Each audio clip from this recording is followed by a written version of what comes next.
கிறிஸ்துவுக்குள் அன்பான சகோதர சகோதரிகளே, ஆண்டவரும் மீட்பரும் ஆகிய இயேசு கிறிஸ்துவின் இனிய திருப்பெயரில் உங்கள் அனைவருக்கும் அன்பின் நல்வாழ்த்துக்களை தெரிவித்துக் கொள்கிறோம்.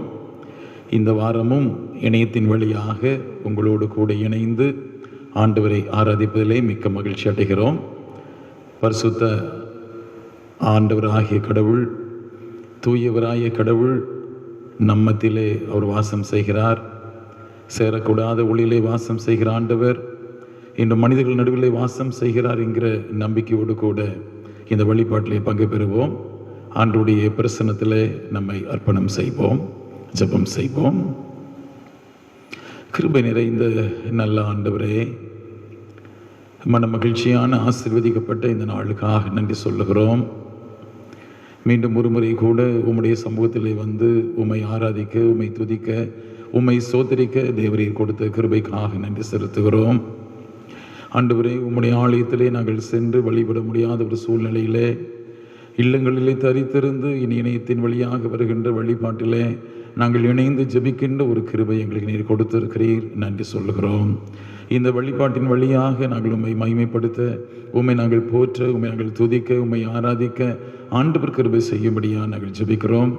பரிசுத்த ஆவியானவர் இந்த ஆராதனையிலே நீர் இடைப்படுகிறவராக இருந்து எங்களை பலப்படுத்தும்படியாக நாங்கள் ஜெபிக்கிறோம். ஆண்டவரே, இந்த ஆராதனையுடைய துவக்கம் முதல் இறுதி வரை உம்முடைய தெய்வீக பிரசன்னம் நிறைவாயிருக்கும்படியாய் மன்றாடுகிறோம். மீட்பர் இயேசு கிறிஸ்துவின் வழியாய் மன்றாடுகிறோம் நல்ல பிதாவே, ஆமென்.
நம் அனைவரும் சேர்ந்து இரண்டாவது ஆராதனை முறைமை பின்பற்றுவோம். நாம் கடவுளை தொழுவோம். கடவுள் ஆவியாய் இருக்கிறார். அவரை தொழுது கொள்கிறவர்கள் ஆவியோடும் உண்மையோடும் அவரை தொழுது கொள்ள வேண்டும். நம்முடைய பிதாவாகிய கடவுளாலும் கர்த்தராகிய இயேசு கிறிஸ்துவினாலும் உங்களுக்கு கிருபையும் சமாதானமும் உண்டாவதாக. இதை கர்த்தர் உண்டு பண்ணின நாள், இதிலே களி கூர்ந்து மகிழ கடவோம். திரிய கடவுளை போற்றுவோம். எங்கள் தந்தையாம் கடவுளே, உமது வல்லமையாலும் ஞானத்தாலும் எல்லாவற்றையும் படைத்து நமது குமாரனை எங்கள் இரட்சகராக தரும்படி உலகத்தில் அன்பு கூர்ந்திரே உம்மை போற்றுகிறோம்.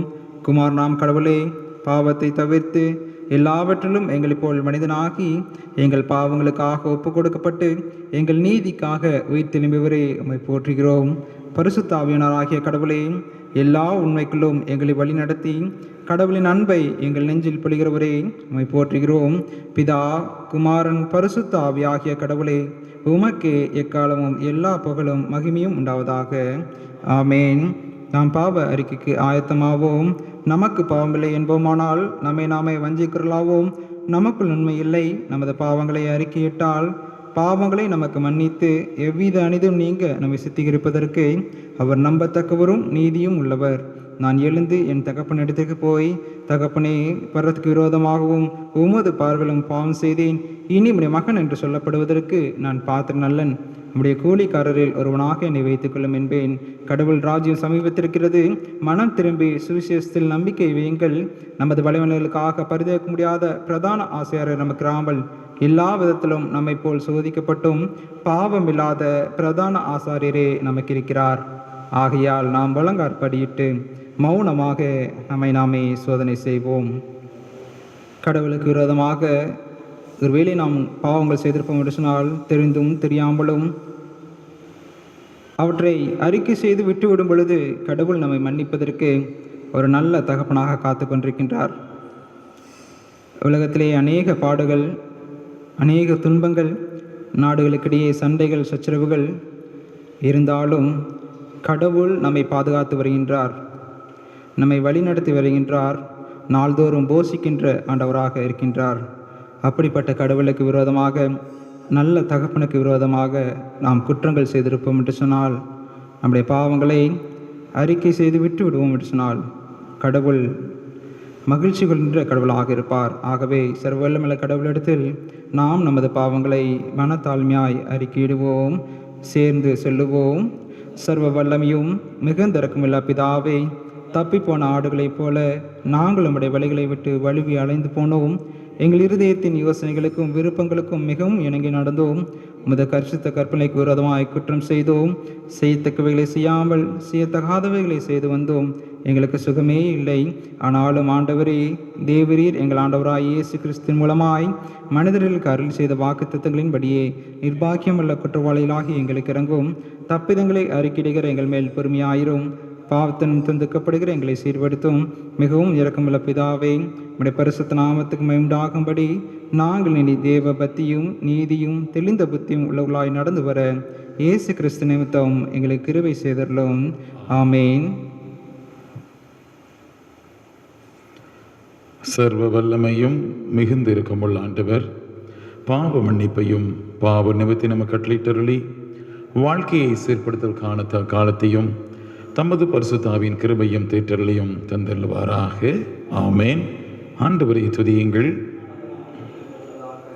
சபையார் அமர்வோம். வாசிக்கப்பட வேண்டிய வேத பாடம் ஏசாயன் தீர்க்கதரிசியின் புஸ்தகம் 6ஆம் அதிகாரம் வசனங்கள் 1 முதல் 8 வசனங்கள் முடிய வாசிக்க கேட்போம். ஏசாயா 6ஆம் அதிகாரம் வசனங்கள் 1 முதல் 8 வசனங்கள் முடிய வாசிக்க கேட்போம். உசியா ராஜா மரணமடைந்த வருஷத்தில் ஆண்டவர் உயரமும் உன்னதமுமான சிங்காசனத்தின் மேல் வீற்றிருக்க கண்டேன். அவருடைய வஸ்திரம் தொங்கலால் தேவாலயம் இருந்திருந்தது. சேராபீன்கள் அவருக்கு மேலாக நின்றார்கள். அவர்களில் ஒவ்வொருவனுக்கும் அவ்வாறு செட்டைகள் இருந்தன. அவனவன் 2 செட்டைகளால் தன் தன் முகத்தை மூடி, 2 செட்டைகளால் தன் தன் கால்களை மூடி, 2 செட்டைகளால் பறந்து ஒருவரை ஒருவர் நோக்கி, சேனைகளின் கர்த்தர் பரிசுத்தர், பரிசுத்தர், பரிசுத்தர், பூமி அனைத்தும் அவருடைய மகிமையால் நிறைந்திருக்கிறது என்று கூப்பிட்டு சொன்னார்கள். உயிர்ப்பிடவர்களின் சத்தத்தால் வாசல்களின் நிலைகள் அசைந்து ஆலயம் புகையினால் எரிந்தது. அப்பொழுது நான், ஐயோ அதமானேன், நான் அசுத்த உதடுகளுள்ள மனுஷன், அசுத்த உதடுகளுள்ள ஜனங்களின் நடுவில் வாசமாய் இருக்கிறவன், சேனையின் கர்த்தராய் ராஜாவை என் கண்கள் கண்டதே என்றேன். அப்பொழுது சேராபின்களில் ஒருவன் பலிபீடத்திலிருந்து தன் கையிலே பிடித்த கொரட்டால் ஒரு நெருப்புத் தழலை எடுத்து என்னிடத்தில் பறந்து வந்து, அதனால் என் வாயை தொட்டு, இதோ இது உன் உதடுகளை தொட்டதினால் உன் அக்கிரமம் நீங்கி உன் பாவம் நிவிர்த்தியானது என்றான். பின்பு யாரை நான் அனுப்புவேன், யார் நமது காரியமாய் போவான் என்று உரைக்கிற ஆண்டவருடைய சத்தத்தை கேட்டேன். அதற்கு நான், இதோ அடியேன் இருக்கிறேன், என்னை அனுப்பும் என்றேன் என்பவைகளே வாசிக்க வேண்டிய முதலாம் வேத பாடம் வாசித்து முடித்தாயிற்று. தேவனே தோத்திரம் உண்டாவதாக. அன்பிற்குரிய சிறு குழந்தைகளே, உங்கள் அனைவரையும் ஆண்டவராகிய இயேசு கிறிஸ்துவின் இனிய திருப்பெயராலே வாழ்த்தி வரவேற்கின்றேன். கதை என்று சொன்னால் அனைவருக்கும் மிக பிரியமாக கூட காணப்படும்.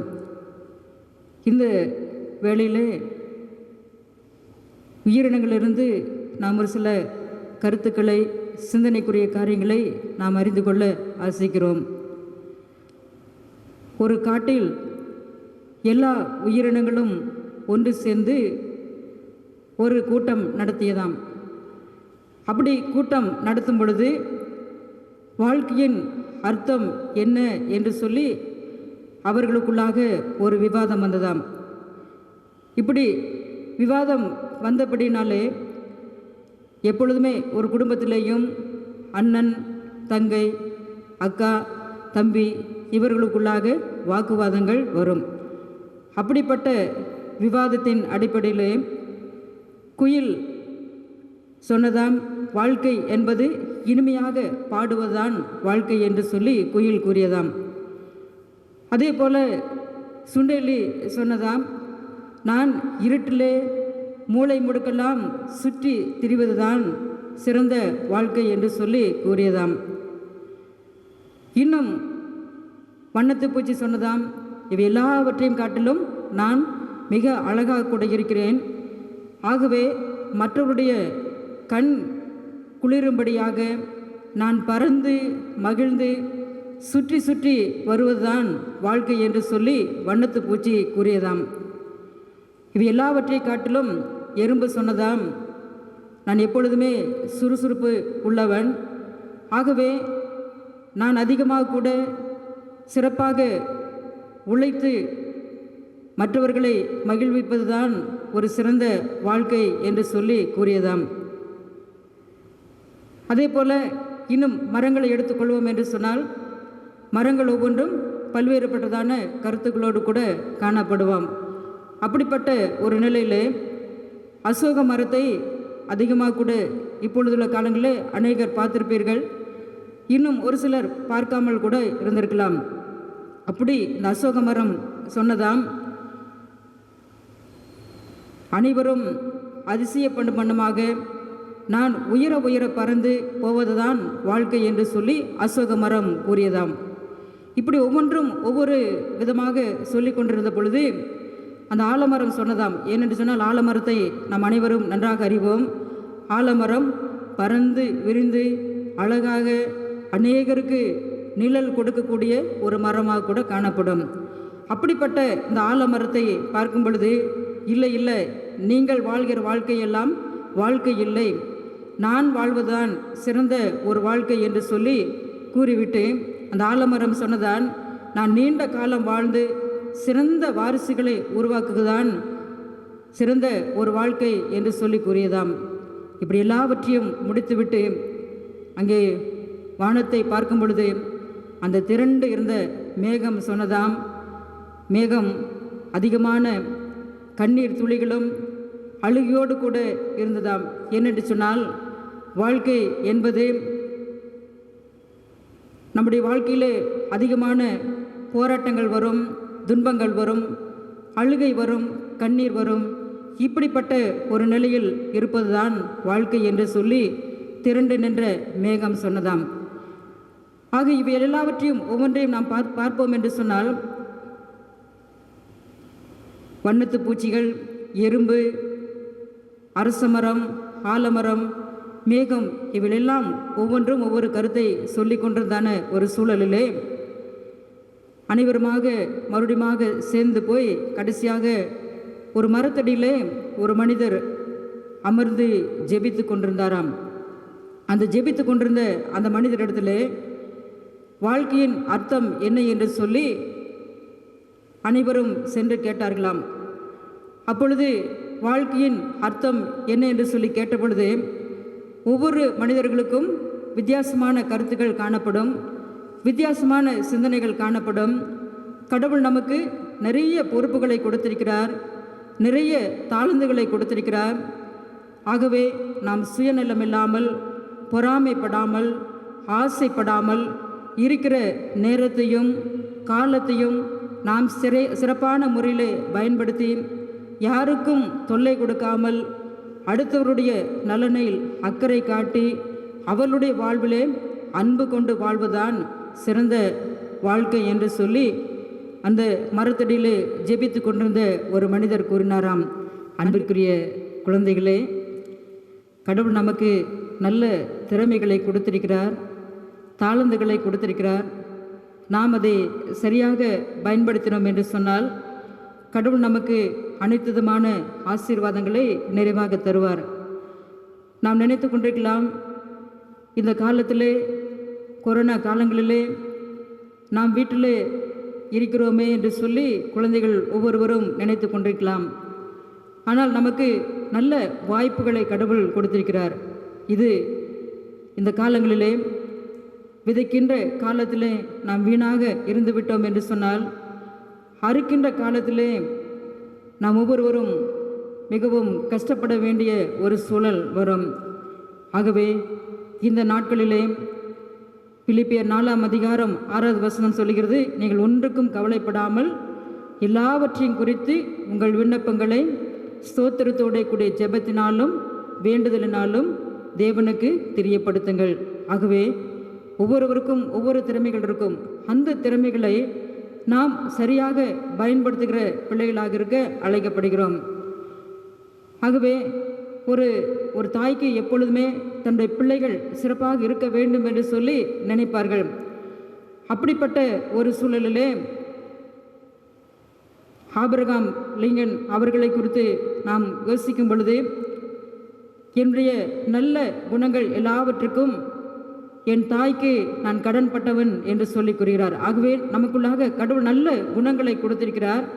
அந்த நல்ல குணங்களை நாம் சிறப்பாக பயன்படுத்துவோம் என்று சொன்னால் சிறப்பான தலைவர்களாக வருவதற்கு கடவுள் நமக்கு உதவி செய்வார். அதே போல ஒரு ஆசிரியர் கூறினாராம், உன்னுடைய தலை மிக கோணலாக இருக்கிறது, உனக்கு படிப்பு எப்படி வரும் அப்படின்னு சொல்லிட்டு ஒரு ஆசிரியர் கூறினாராம். அப்படி கூறின பின்பதாக அந்த ஆசிரியை ஒரு அவநம்பிக்கை நிறைந்ததான வார்த்தையை கூறிவிட்டார்கள். இதை பார்த்த அந்த தாய் கூறினாராம், நான் உன்னை ஒரு சிறந்த ஒரு அறிவாளியாக்குகிறேன் என்று சொல்லி அந்த தாய் தன்னுடைய மகனை ஒரு சிறந்த அறிவாளியாக்கினாராம். ஆகவே அவர்தான் தந்தை தாமஸ் ஆல்வா எடிசன். அவர்கள் அநேக கண்டுபிடிப்புகளை கண்டுபிடித்திருக்கிறார்கள். ஆகவே அன்பு குழந்தைகளே, நீங்கள் ஒவ்வொருவரும் சிறந்த தலைவர்களாக, சிறந்த சமுதாயத்திலே படைப்பாளர்களாக வருவது எங்கள் ஒவ்வொருடைய ஆசையாக கூட இருக்கிறது. ஆகவே நீங்கள் ஒன்றுக்கும் கவலைப்படாமல் எல்லாவற்றையும் குறித்து உங்கள் விண்ணப்பங்களை ஸ்தோத்திரத்தோட கூடிய ஜெபத்தினாலும் வேண்டுதலினாலும் தேவனுக்கு தெரியப்படுத்துங்கள். அப்பொழுது கடவுள் உங்களுடைய வாழ்விலே நிறைவான வாழ்வை தருவார். ஆகவே காட்டு புஷ்பங்கள், காட்டு விலங்குகள் இவை ஒவ்வொன்றையும் நாம் பார்க்கும் பொழுது அவைகள் விதைப்பதில்லை, அறுப்பதில்லை, அவைகளையும் கடவுள் பிழை போட்டுகிறார். ஆகவே இந்த காலை வேளையில் கடவுள் உங்கள் ஒவ்வொருவரையும் ஆசீர்வதிப்பார். நாம் பாதுகாப்புடன் இருப்போம். கர்த்தர் நமக்கு அனைத்து நன்மைகளையும் நிறைவாய் தந்து பலப்படுத்துவாராக. ஆமேன். வாசிக்கும்படியாக தெரிந்து கொண்ட 2ஆம் வேத பாடம் வெளிப்படுத்தின சுவிசேஷம் அதிகாரம் 4 வசனங்கள் 1 முதல் 11 வசனங்கள் அடங்கிய கர்த்தருடைய வசனத்தை கேளுங்கள். இவைகளுக்கு பின்பு இதோ பரலோகத்தில் திறக்கப்பட்டிருந்த ஒரு வாசலை கண்டேன். முன்னே எக்கால சத்தம் போல என்னுடனே பேச நான் கேட்டிருந்த சத்தமானது, இங்கே ஏறி வா, இவைகளுக்கு பின்பு சம்பவிக்க வேண்டியவைகளை உனக்கு காண்பிப்பேன் என்று விளம்பினது. உடனே ஆவிக்குள்ளானேன். அப்பொழுது இதோ வானத்தில் ஒரு சிங்காசனம் வைக்கப்பட்டிருந்தது. அந்த சிங்காசனத்தின் மேல் ஒருவர் வீற்றிருந்தார். வீற்றிருந்தவர் பார்வைக்கு வச்சிரக்கல்லுக்கும் பதுமராகத்துக்கும் ஒப்பாயிருந்தார். அந்த சிங்காசனத்தை சுற்றி ஒரு வானவில் இருந்தது. அது பார்வைக்கு மரகதம் போல் தோன்றிற்று. அந்த சிங்காசனத்தை சூழ 24 சிங்காசனங்கள் இருந்தன. 24 மூப்பர்கள் வெண் வஸ்திரம் தரித்து தங்கள் சிரசுகளில் பொன்முடி சூடி அந்த சிங்காசனங்களின் மேல் உட்கார்ந்திருக்க கண்டேன். அந்த சிங்காசனத்திலிருந்து மின்னல்களும் இடி முழக்கங்களும் சத்தங்களும் புறப்பட்டன. தேவனுடைய 7 ஆவிகளாகிய 7 அக்கினி தீபங்கள் சிங்காசனத்திற்கு முன்பாக எரிந்து கொண்டிருந்தன. அந்த சிங்காசனத்திற்கு முன்பாக பளிங்கு கொப்பான கண்ணாடி கடல் இருந்தது. அந்த சிங்காசனத்தின் மத்தியிலும் அந்த சிங்காசனத்தை சுற்றிலும் 4 ஜீவன்கள் இருந்தன. அவைகள் முன்புறத்திலும் பின்புறத்திலும் கண்களால் நிறைந்திருந்தன. முதலாம் ஜீவன் சிங்கத்திற்கு ஒப்பாகவும், 2ஆம் ஜீவன் காளைக்கு ஒப்பாகவும், 3ஆம் ஜீவன் மனுஷ முகம் போன்ற முகமுள்ளதாகவும், 4ஆம் ஜீவன் பறக்கிற கழுகுக்கு ஒப்பாகவும் இருந்தன. அந்த 4 ஜீவன்களிலும் ஒவ்வொன்று அவ்வாறு சிறகுகள் உள்ளவைகளும் சுற்றிலும் உள்ளேயும் கண்களால் நிறைந்தவர்களுமாயிருந்தன. அவைகள் இருந்தவரும் இருக்கிறவரும் வருகிறவருமாகிய சர்வ வல்லமையுள்ள தேவனாகிய கர்த்தர் பரிசுத்தர் பரிசுத்தர் பரிசுத்தர் என்று இரவும் பகலும் ஓய்வில்லாமல் சொல்லிக் கொண்டிருந்தன.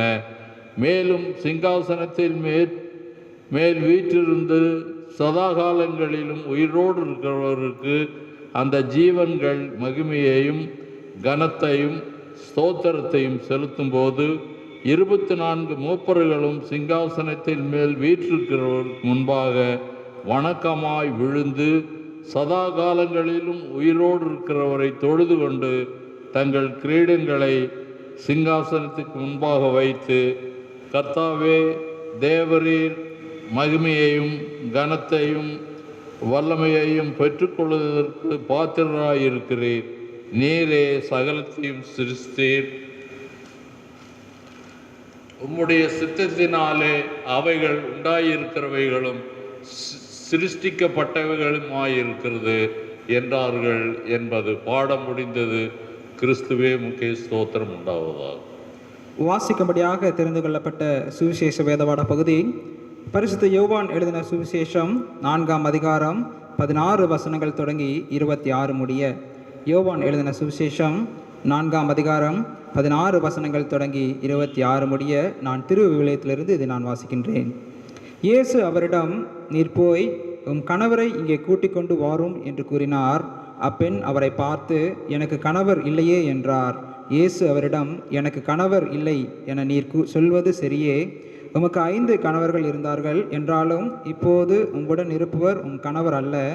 எனவே நீர் கூறியது உண்மையே என்றார். அப்பெண் அவரிடம், ஐயா, நீர் ஒரு இறைவாக்கினர் என கண்டுகொண்டேன். எங்கள் முன்னோர் இம்மலையில் வழிபட்டு வந்தனர். ஆனால் நீங்கள் எருசலேமில் தான் வழிபட வேண்டும் என்கிறீர்களே என்றார். இயேசு அவரிடம், அம்மா, என்னை நம்பும் காலம் வருகிறது, அப்போது நீங்கள் தந்தையை இம்மலையிலோ எருசலேமிலோ வழிபட மாட்டீர்கள்.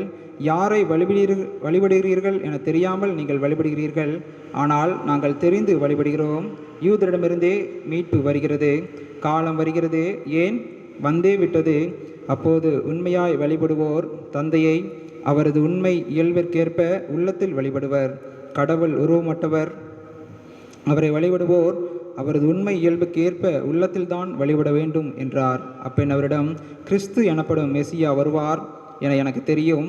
அவர் வரும்போது அனைத்தையும் எங்களுக்கு அறிவிப்பார் என்றார். இயேசு அவரிடம், மோடு பேசும் நானே அவர் என்றார் என்பதை வாசிக்கப்படியாக தெரிந்து கொள்ளப்பட்ட சுவிசேஷ பாடம் வேத வாஸ்தாயிற்று. கிறிஸ்துவே உமக்கே மகிமையுண்டாவதாக.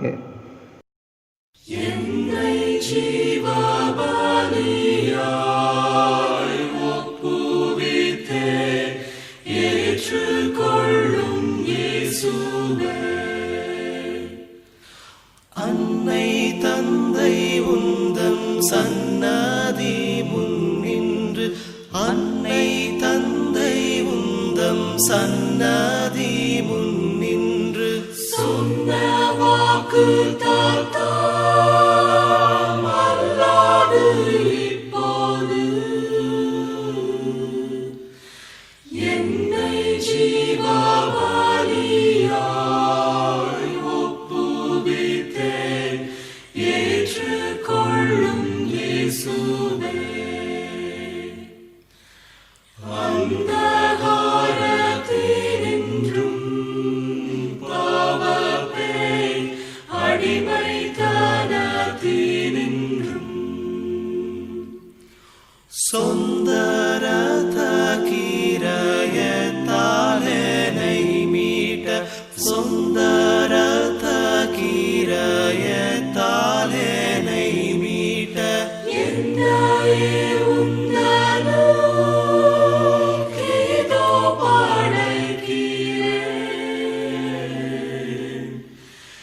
என்னை ஜீவபலியாய் ஒப்புவித்தேன் ஏற்றுக்கொள்ளும் இயேசுவே. ஆத்ம சரீரமதை உமக்கு ஆதீனமாக்கி வைத்தேன். பாத்திரமதாயதை பாவித்து கொள்ள, பாத்திரமதாயதை பாவித்து கொள்ள காத்திருக்கின்றேன். கருணை செய்தேவா, என்னை ஜீவபலியாய் ஒப்புவித்தேன் ஏற்றுக்கொள்ளும் இயேசுவே.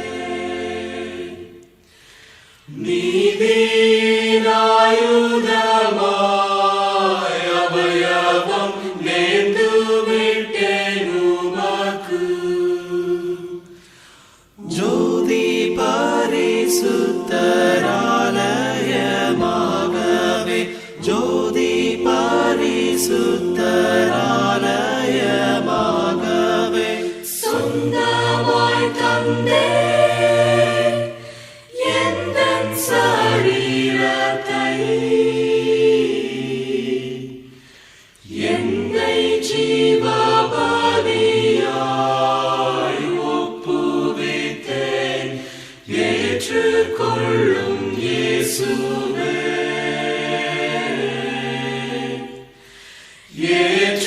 ஏற்றுக்கொள்ளும் இயேசுவே. ஜெபம் செய்வோம். எங்களை நேசிக்கிற அன்பின் நல்ல ஆண்டவரே, இந்த வாரத்திலுமாய் உம்மை தொழுகை செய்கின்ற ஒரு கிருபையை, உம்மை ஆராதிக்கின்ற ஒரு கிருபையை எங்கள் வாழ்விலே கொடுத்த தயவுக்காக நன்றி செலுத்துகிறோம். ஆலயங்களிலே சென்று வழிபட முடியாத ஒரு சூழ்நிலையில் நாங்கள் இருக்கின்ற இடங்களிலே இருந்து உம்மை துதிக்கவும், உம்மை சோதரிக்கவும், உம்மை ஆராதிக்கவும், அப்பா பிதாவி என்று உம்மை அழைத்து உம்மை நாங்கள் துதிக்கவும் தேவரீர் எங்களுக்கு கொடுத்த கிருபைக்காக நன்றி சொல்கிறோம். இந்த வழிபாடு முழுவிலேயும் உம்முடைய அருள் பிரசன்னம் இருக்கிறதுக்காக நாங்கள் உம்மை போற்றுகிறோம்.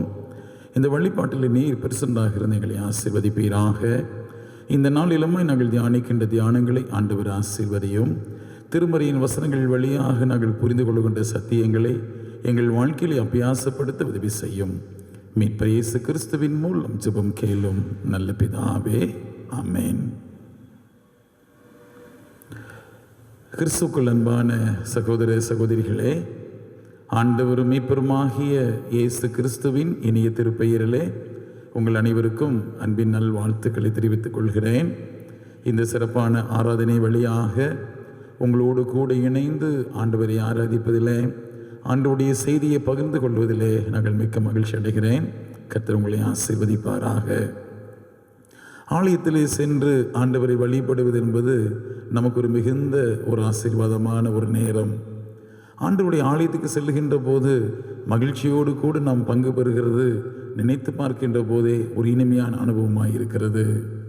இந்த நாளில் நம்முடைய சிந்தனைக்கு ஆதாரமாக கொடுக்கப்பட்டிருக்கிற தலைப்பு வழிபாடு மக்களின் விசுவாச கொண்டாட்டம். Worship celebration of people's faith. வழிபாடு மக்களின் நம்பிக்கை கொண்டாட்டம். ஒவ்வொரு வழிபாடும் ஒரு மகிழ்ச்சிகரமான ஒரு சூழலில் நடத்தப்பட வேண்டும். வழிபாடு என்பது சமய நம்பிக்கையினுடைய ஒரு சிறப்பான ஒரு வெளிப்பாடாக இருக்கிறது. குறிப்பாக ஒரு மனிதனுடைய வாழ்க்கையில், ஒரு சமூகத்தினுடைய வாழ்க்கையில் இறை நம்பிக்கை வெளிப்படுத்துகின்ற ஒரு ஊடகமாக இந்த வழிபாடு அமைகின்றது. இந்திய தேசம் ஒரு பல் சமய சூழல் இருக்கிற தேசம். இந்த தேசத்தில் நடைபெறுகின்ற வழிபாடுகள் பல ஆலயங்களிலே, பல இடங்களிலே, பல சூழ்நிலைகளிலே மக்கள் கடவுளை தொழுகை செய்கிறார்கள். ஆனால் இந்த நாளில் கிறிஸ்டியன் வர்ஷிப், கிறிஸ்தவ வழிபாடு எப்படி இருக்க வேண்டும் என்று சொல்லி நாம் திருமறை சார்ந்து சிந்திக்க அழைக்கப்படுகின்றோம். குறிப்பாக ஒரு கிறிஸ்தவ வழிபாட்டை குறித்து சிந்திக்கின்ற போது பிற சமய மக்களுடைய நம்பிக்கையும் அவருடைய வழிபாட்டுக்கான சூழலையும் நாம் சற்று சிந்திப்பது மிக சிறப்பான ஒன்றாக இருக்கும். நாங்கள் இறையியல் கல்லூரியில் படிக்கின்ற போது 4வது ஆண்டில் டயலாக் எக்ஸ்போஷர் என்று சொல்லி தமிழ்நாடு இறையியல் கல்லூரியில் எங்களுக்கு பற்பல வழிபாட்டு தலங்களுக்கு அழைத்து சென்று பற்பல வழிபாட்டு முறைகளை எங்களுக்கு கற்றுக் கொடுப்பார்கள். அவற்றின் வழியாக நாங்கள் அநேக காரியங்களை கற்றுக்கொண்டோம். இந்து ஆலயங்களுக்கு சென்றிருக்கிறோம், இஸ்லாமிய ஆலயங்களுக்கு சென்றிருக்கிறோம், சீக்கிய குருத்வாராக்கு சென்றிருக்கிறோம், இன்னும் சாய்பாபா போன்ற பல ட்ரெடிஷன்ஸ், அப்படிப்பட்ட ஒரு வழிபாட்டு சூழல்களை நாங்கள் சந்தித்திருக்கிறோம். அங்கெல்லாம் மக்கள் எப்படி தங்களுடைய வாழ்க்கையை அர்ப்பணிப்போடு தொழுகை செய்கிறார்கள் என்று சொல்லி பார்க்கின்ற போது ஒவ்வொரு சமய நம்பிக்கையுடைய மக்களுடைய வழிபாடும் நம்முடைய கிறிஸ்தவ வழிபாட்டுக்கு ஒரு மிகப்பெரிய சவாலாகவே இருக்கிறது. ஒவ்வொரு சமய நம்பிக்கையில் தினந்தோறும் வழிபடுகின்ற மக்களாக இருக்கிறோம். சில சமயங்களிலே வாரந்தோறும் வழிபடுகின்றோம். சில சமயங்களில் அமாவாசை நேரங்களிலே, பௌர்ணமி நேரங்களில் வழிபடுகின்ற ஒரு சமய சூழல்கள் இருக்கிறது. ஆண்டுக்கு ஒரு முறை வழிபடுகின்ற ஒரு சமய சித்தாந்தங்களும் நம்முடைய நாட்டில் இருப்பதை நாம் பார்க்க முடிகின்றது. கிறிஸ்தவ மக்களாகிய நாம் வாரந்தோறும் வாரத்தின் முதல் நாளிலே ஆண்டுடைய ஆலயத்துக்கு சென்று குடும்பமாக நாம் சென்று ஆண்டவரை தொழுகை செய்வது நம்முடைய சமய கடமைகளிலே, கிறிஸ்தவ வாழ்வியல் கடமைகளிலே சிறப்பான ஒன்றாக நாம் அதை பாரம்பரியமாக கடைபிடித்து கொண்டிருக்கிறோம். இந்த நாளிலே இந்த வழிபாட்டினுடைய சூழல்கள் என்ன என்பதை குறித்து நாம் சிந்தித்து அதன் வழியாக இறை செய்தியை நாம் அறிந்து கொள்ள, ஏற்றுக்கொள்ள, புரிந்து கொள்ள அழைக்கப்படுகின்றோம். வழிபாடு என்பது ஆராதனை, வர்ஷிப். இந்த ஆராதனை என்பது ஒரு மனிதனுடைய வாழ்வில் ஆன்மீகம் என்கிற ஒரு நிலையிலே அது காணப்படுகின்றது. குறிப்பாக நம்முடைய இந்திய சூழலிலே எல்லாரும் ஆலயத்தை மையமாக வைத்து வாழ்கின்றோம். நம்முடைய பழமொழி ஒன்று சொல்லுகிறது, கோயில் இல்லாத ஊரிலே குடியிருக்க வேண்டாம். அப்படி என்று சொன்னால் நம்முடைய வாழ்க்கையோடு ஆலயங்கள், நம்முடைய வாழ்க்கையோடு வழிபாடு பின்னி பிணைந்திருப்பதை நாம் பார்க்க முடிகின்றது. ஆக இப்படிப்பட்ட ஒரு சூழலிலே வழிபாட்டினுடைய தாற்பயங்களை நாம் புரிந்து கொண்டு வாழ அழைக்கப்படுகின்றோம். பொதுவாக நான் வழிபாட்டை குறித்து அல்லுரையாற்றுகின்ற போது இறை மக்களுக்கு சொல்லுகின்ற செய்தி, கர்த்தருடைய ஆலயத்துக்கு போகின்ற போது மகிழ்ச்சியோடு செல்ல வேண்டும். என்னுடைய இறையியல் மாணவர்களுக்கு நான் கற்றுக் கொடுக்கின்ற போது, வழிபாட்டை குறித்து சொல்லுகின்ற போது நான் சொல்லுகின்ற ஒரு phrase, worship is a celebration. வழிபாடு என்பது ஒரு கொண்டாட்டமாக இருக்க வேண்டும். தாவீதரசனுடைய வாழ்க்கையை பாருங்கள்.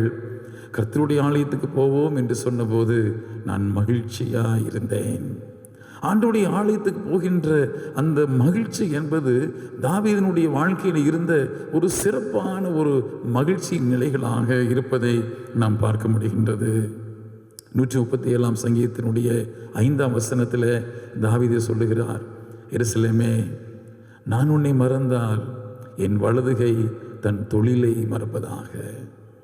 எருசலேமுடைய அந்த வழிபாட்டோடு பின்னி பிறைந்த ஒரு சமூகம்தான் இஸ்ராயேல் சமூகம். அவருடைய வாழ்க்கையில வழிபாடு மையமாக இருந்தது. அவருடைய வாழ்க்கையில ஆண்டவரை ஆராதிக்கின்ற ஆராதனையை மையப்படுத்தி வாழ்ந்தார்கள். ஆகவே தான் தாவீது சொல்லுகிறார், எருசலேமே, நான் உன்னை எப்படி மறப்பேன். இஸ்ராயேல் மக்கள் பாபிலோன் தேசத்துக்கு அடிமைகளாய் போகப்படுகின்ற போது இந்த பாடல் பாடப்படுகின்றது. நான் எப்படி எருசலேமே, உன்னை நான் மறந்து அந்நிய நாட்டில் அந்நிய மொழி பேசுகின்ற மக்கள் மத்தியில், அந்நிய கலாச்சாரங்களுக்கின்ற மக்கள் மத்தியில் நான் எப்படி உம்மை தொழுகை செய்வது? ஏனென்று சொன்னால் அன்றைய காலகட்டங்களில் தொழுகை செய்ய வேண்டும் என்று சொன்னால், வழிபாடு செய்ய வேண்டும் என்று சொன்னால், ஆராதனை பங்கு நடத்த வேண்டும் என்று சொன்னால் எருசலேமிலே மாத்திரம்தான் ஆலயம் இருக்கிறது. ஏனென்றால் இறைவன் எருசலேமில் இருக்கிற ஆலயத்திலே வாசம் செய்கிறார். ஆகவேதான் எருசலேமிலே சென்று ஆலயத்திலே தொழுகை செய்வதை ஒரு முக்கிய சமய கடமையாகவே அன்றைய காலத்தினுடைய மக்கள் கருதினார்கள். என் அன்புக்குரிய மக்களே, வழிபாட்டில் நாட்டம் இருக்க வேண்டும், வாஞ்சை இருக்க வேண்டும், ஆசை இருக்க வேண்டும். கர்த்தருடைய ஆலயத்துக்கு போவோம் என்று சொன்னபோது நாம் சரியான நேரத்துக்கு நாம் செல்ல வேண்டும். பல நேரங்களில் இப்பொழுது நாம் நினைத்து பார்ப்போம், ஐயோ, எத்தனையோ நேரங்களில் வழிபாட்டுக்கு நான் நேரம் கழித்து சென்றிருக்கிறேனே, காணிக்கை பாடல் பாடுகின்ற போதும் சென்றிருக்கிறேனே, ஒருவேளை நினைத்து பார்க்கலாம்.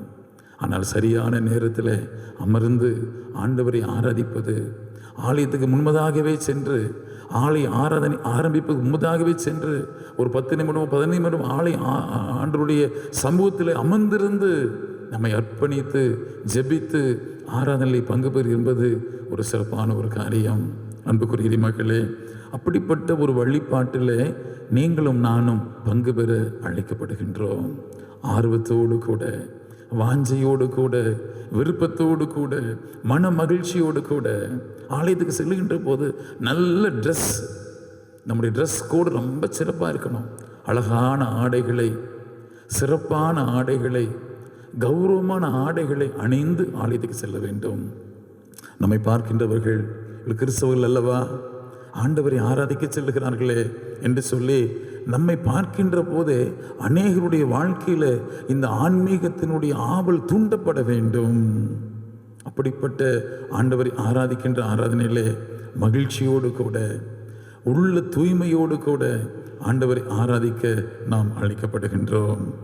சிறப்பாக யூத சமயத்தில் வழிபாடு என்பது அவர்கள் பலிகளை செலுத்தி வழிபாடு செய்தார்கள். ஜுடாயிசம் அனிமல் சாக்ரிஃபைஸை அங்கு காட்டுகிறது. குறிப்பாக நீங்கள் லேவியராகம் அவருடைய முதல் அதிகாரத்திலிருந்து பார்க்கின்ற போது எப்படி பலி செலுத்துவது, எப்படி தூய்மை பலி செலுத்துவது, எப்படி தூய்மை சடங்கு செய்வது, எரி பலி செலுத்துவது, எப்படிப்பட்ட ஆட்டு கடாக்களை கொண்டு வர வேண்டும், எப்படிப்பட்ட கன்று குட்டிகளை கொண்டு வர வேண்டும் என்று சொல்லி ஒரு சமய சடங்கு சார்ந்த நிலைகளை அங்கு நாம் சுட்டி காட்டுவதை பார்க்க முடிகின்றது. ஆனால் அப்போஸ்தலனாகிய பவுல் ரோமருக்கு எழுதின திருமுகம் 12ஆம் அதிகாரம் 1 முதல் 3 வசனங்களை வாசிக்கின்ற போது, அப்படி இருக்க சகோதரரே, நீங்கள் உங்கள் சரீரங்களை பரிசுத்தமும் தேவனுக்கு பிரியமான ஜீவ பலியாக ஒப்பு கொடுக்க வேண்டும் என்று தேவனுடைய இரக்கங்களை முன்னிட்டு உங்களை வேண்டிக் கொள்கிறேன். இதுவே நீங்கள் செய்யத்தக்க புத்தியுள்ள ஆராதனை.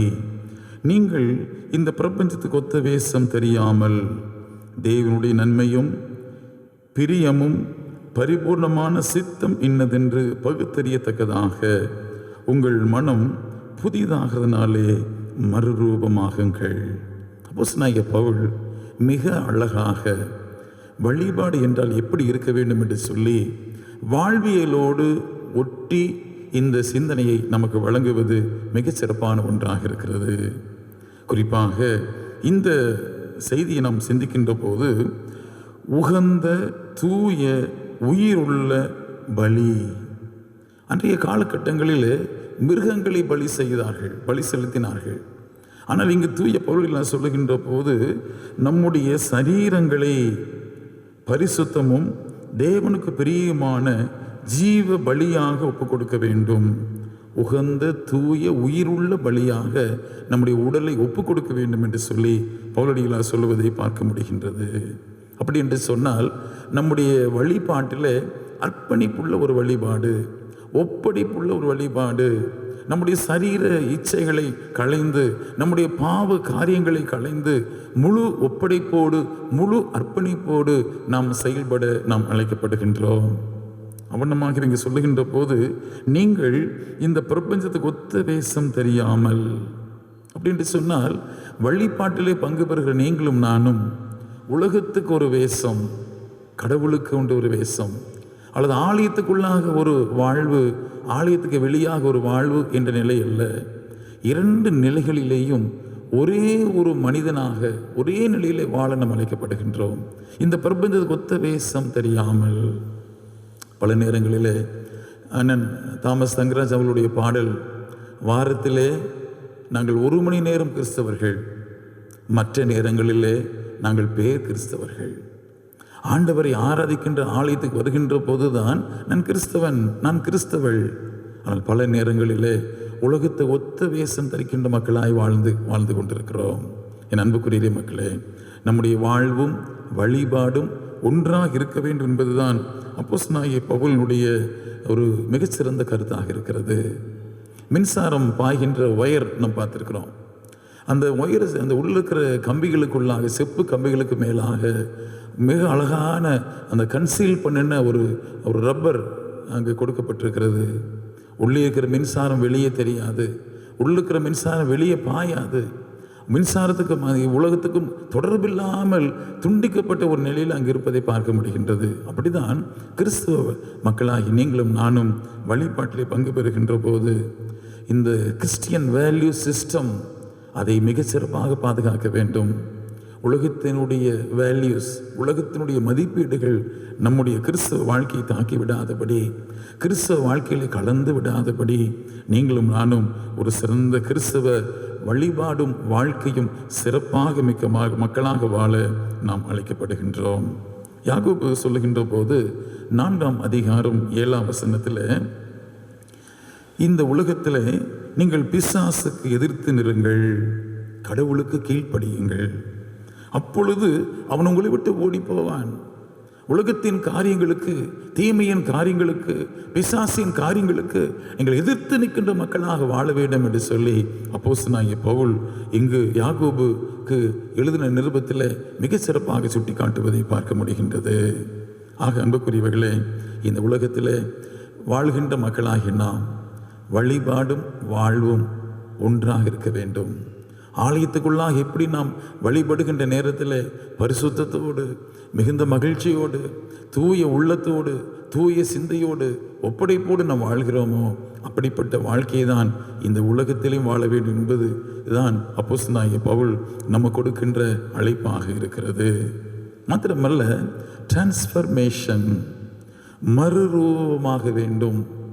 எப்படி மறுரூபமாகும்? உங்களுடைய மனம் புதிதாகிறதுனால மறுரூபமாக வேண்டும். மனம் புதிதாதல் அப்படின்றால் என்ன? அதுக்கு எபிரேயத்திலே சொல்லப்படுகின்ற அந்த சொல் மெட்டா மார்போசிஸ் அப்படின்ட்டு சொன்னால் அவருடைய ஆழமான அர்த்தம் மறுரூபமாதல் என்று சொன்னால் நமக்கு எல்லாரும் தெரிந்த ஒரு உதாரணம் தான். இந்த கம்பளி புழுவாக இருக்கிற கூட்டுப்புழு எப்படி வண்ணத்து பூச்சியாக மாறிவிடுகிறது, அதுதான் டிரான்ஸ்ஃபர்மேஷன். அழுக்கு நிறைந்த ஒரு புழு, அருவருக்கத்தக்கதான ஒரு புழு, அது தன்னைத்தானே சுருக்கி கொண்டு தன்னுடைய கூட்டில் இருந்து தன்னுடைய வாழ்க்கையை அது மாற்றிக்கொண்டு ஒரு நாளில் அது சிறகடித்து பறக்கின்ற அது வண்ணத்து பூச்சியாக மிகுந்த அழகோடு, மிகுந்த எளிய அழகான எழில் வாய்ந்த ஒரு அழகோடு கூட அது பறந்து செல்கிறது. அந்த புழு என்ற நிலை ஒரு துளியும் கூட அந்த வண்ணத்து பூச்சியிலே காணப்படாது. ஏனென்று சொன்னால் அவருடைய வாழ்க்கை மாறிவிட்டது. அதே தான் அப்போஸ்தலனாகிய பவுல் சொல்லுகின்ற போது, உங்கள் மனம் புதிதாக வேண்டும். ஆலயத்துக்குள்ளாக நீங்கள் சிந்திக்கின்ற சிந்தனைகள் உங்கள் வாழ்க்கையில் அபியாசப்படுத்த வேண்டும். பல நேரங்களில் நம்முடைய உலக வாழ்வுக்கும் இந்த ஆன்மீக வாழ்வுக்கும் வேறுபாடை நாம் காண்பிக்க வேண்டும். அப்படி என்று சொன்னால் நம்முடைய வாழ்க்கையானது ஒரு சிறப்பான வாழ்க்கையாக இருக்க வேண்டும். நம்முடைய சுய சித்தத்தை அங்கு நாம் நிறைவேற்ற முனையக்கூடாது. கடவுளுடைய சித்தத்துக்கு, இறை சித்தத்துக்கு, தேவ சித்தத்துக்கு உங்களையும் என்னையும் அர்ப்பணித்து வாழ்வதுதான் அது உண்மையான வழிபாடு என்று சொல்லி நாம் சிந்திக்க முடிகிறது. பல நேரங்களிலே ஆலயத்துக்குள்ளாக உண்மையாய் வழிபடுவார்கள், ஆவிக்குரிய ஜபத்தை மிக சிறப்பாக செய்வார்கள். ஆனால் வெளியே சென்று பார்த்தால் காசிப், புரணி பேசுவார்கள், பிறரை குறித்து அவதூறு பேசுவார்கள், கிறிஸ்துவத்துக்கு உகந்த வாழ்க்கை வாழாமல் உலகத்துக்கு ஒத்த வேஷம் வாழ்கின்ற வாழ்க்கை வாழ்வார்கள். அப்படிப்பட்ட வாழ்க்கை அல்ல. கிறிஸ்துவ வாழ்க்கை என்பது மறுரூபமாய் வாழ்கின்ற ஒரு வாழ்க்கை. அந்த வாழ்க்கையில் இந்த டிரான்ஸ்ஃபர்மேஷன் ஒவ்வொரு நிலையிலையும் காணப்பட வேண்டும். அதுதான் இங்கு காணப்படுகின்றது. அன்புக்குரிய மக்களே, ஒருவேளை நம்முடைய வழிபாட்டை குறித்து சிந்திக்கின்ற போது கட்டாயம் இந்த வழிபாட்டை ஆழமாய் சிந்திக்க வேண்டும். ஒரு வழிபாடு என்பது என்னை பொறுத்தளவு தென்னிந்திய திருச்சபையினுடைய புரிந்து கொள்ளுதல் என்பது ஒரு துவக்க ஜெபம் செய்கிறோம் பார்த்தீங்களா, ஆரம்ப ஜெபம், அதிலே இருந்து கடைசி ஜெபம் முடிந்து கர்த்தர் உங்களோடு இருப்பாராக. இப்போ நீங்கள் என்ன சொல்லுவீங்க? அவர் உமது ஆவியோடும் இருப்பதாக. அப்போ சமாதானத்தோடு புறப்பட்டு செல்லுங்கள் என்று சொல்லுகின்ற போது கர்த்தருடைய நாமத்தினாலே ஆமேன் என்று இதுதான் வழிபாடு. இந்த இரண்டு கடையில் இருக்கிற இந்த முழுமையாய் நடைபெறுகின்ற பாடல்களாக இருக்கட்டும், அருள் எல்லாம் தான் சேர்ந்து வழிபாடு. ஆனால் இன்றைக்கி என்ன சொல்கிறோம், பல நேரங்களில் இந்த கரிஸ்மேட்டிக் ஒர்ஷிப்பில் என்ன சொல்கிறாங்க, ப்ரைஸ் அண்ட் ஒர்ஷிப் என்று சொல்லி தனியாக பிரித்து விடுகிறார்கள். இந்த ஒர்ஷிப் என்று சொன்னாலே கடவுளை வழிபடுவது என்பது இந்த துதியும் உள்ளடக்கியது தான். துதி உள்ளடக்காத ஒரு ஒர்ஷிப் கிடையாது. ஆக ஆராதனை வேலைக்குள்ளாக துதி வேலை என்று சொல்லலாம், அல்லது போற்றுதல் வேலை என்று சொல்லலாம். ஆனால் வழிபாடு என்று சொன்னால் முழுமையான வழிபாடு, துவக்க ஜெபம் முதல் இறுதி ஜெபம் வரை இருக்கின்ற வழிபாடு தான். ஸோ அதை நாம் கிறிஸ்தவ மக்களாகி நாம், தென்னிந்திய உறுப்பினர் மக்களாகி நாம் மிக ஆழமாக புரிந்து கொள்ள அழைக்கப்படுகின்றோம். வழிபாட்டில் நாம் பல முறைகளை நாம் திருமறையிலே பார்க்க முடிகின்றது. இங்கு காலணிகளை கலற்றி விட்டு ஆண்டவரை தொழுகை செய்தல், யாத்திராகமம் 3:8, 1 ராஜாக்கள் 19:18 முழங்கால் படியிட்டு, லூக்கா 18:13 மார்பில் அடித்து கொண்டு அங்கு ஆண்டவரை வழிபாடு செய்தல், யாத்திராகம் 3:6, ஏசாயா 6:2 முகத்தை மூடிக்கொண்டு ஆராதனை செய்தல், ஆதியாகம் 17:13 முகங்குப்புற விழுந்து தொழுகை செய்தல். இப்படி பல முறைகளிலே வழிபாடு செய்தல் இருக்கிறது. ஆனால் இந்த வழிபாடு என்று சொன்னால் இப்பொழுது கரங்களை உயர்த்தி நாம் ஆண்டவரை ஆராய்ப்பது மாதிரி வழிபாடு என்று நாம் நினைத்து கொண்டிருக்கிறோம். அப்படி அல்ல. கரங்களை கூப்பி வழிபடலாம், முழங்கால் படிட்டு வழிபடலாம், சாஷ்டாங்கமாய் விழுந்து வழிபடலாம், எப்படி வேண்டாலும் வழிபடலாம். வழிபாடு என்று சொன்னால் கரங்களை உயர்த்தினால் மட்டும்தான் வழிபாடு என்று சொல்லி புரிந்து கொள்ளுதல் தவறான ஒரு போதனை. நம் உள்ளத்திலே வழிபட வேண்டும், ஆவியோடு வழிபட வேண்டும், உண்மையோடு வழிபட வேண்டும். நம்முடைய எக்ஸ்டர்னல் எக்ஸ்போசர் வழிபாட்டில் முக்கியமான காரியம் அல்ல.